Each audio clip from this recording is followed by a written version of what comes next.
هاليلويا هاليلويا شالوم شالوم بروخات እግዚአብሔር አምላክ ስሙ ይባረክ ከመይ ሓዲርኩም ሎም ድማ ነዚ መዓልቲ ዝኸውን ናይ ብርሃን ቃል ሓቢርና በሐንሳብ ክንእውጂና ምኽንያቱ ናይ እግዚአብሔር ቃል ኣብ ህይወትና ስፍራ ዝሕስ ብምእዋጅና ብምእማንና እዩ በአፍና ኸነውጽኦ ኾለና እቲ ቃል ኣብ ልብና ኣብ መንፈስና ይጸንዕ እዩ ስለዚ ሎሚ ነዚ ቃል ኣብ ህይወትኩም ስፍራ ንኽሕዝ ደድሕረይ ምሳይ ኣውጅ ኸምዚ ኢልኩም ሃሌሉያ ኣነ ብርሃኔ ኢልኩም ኣውጅ ሃሌሉያ Praise God. ብርሃን ህይወት ናይ ብርሃን ህይወት ረኺበ አባይ ተሰርሕ ዘላ ህይወት ብርሃንያ ክርስቶስ ህይወቱ አብሪሁለዩ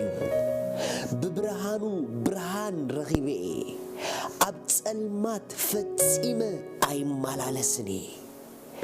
ኣብ ሕማም አይማላለስኒ ኣብ ፍርሒ አይማላለስኒ ኣብ ድንግርግር ህይወት አይማላለስኒ ኩሉ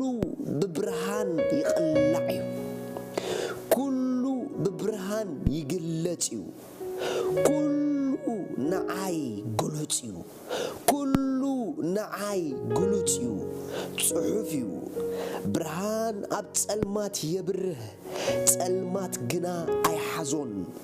ኣብዝኣተኽዎ ዝሕዘን ነገር የለን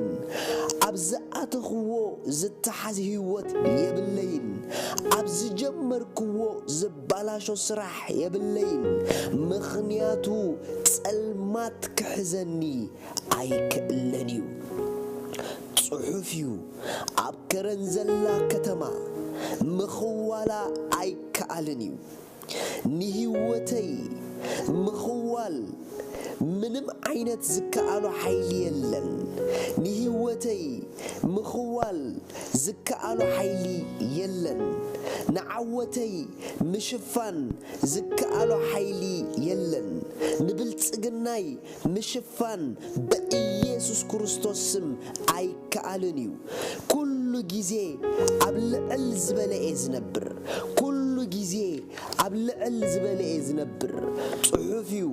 ንስኻትኩም ብርሃን ዓለም ይኹም ሃሌሉያ በኢየሱስ ክርስቶስ ስም አነ ብርሃን ዓለሜ በኢየሱስ ክርስቶስ ስም አነ ብርሃን ቤተሰቤ በኢየሱስ ክርስቶስ ስም አነ ብርሃን ሀገሬዬ በኢየሱስ ክርስቶስ ስም አነ ብርሃን አዝማዴዬ በኢየሱስ ክርስቶስ ስም አብዝኾደ ሁሉ ብርሃኔ እግዚአብሔር ብርሃኔን ምድሓኔን አሜን ሃሌሉያ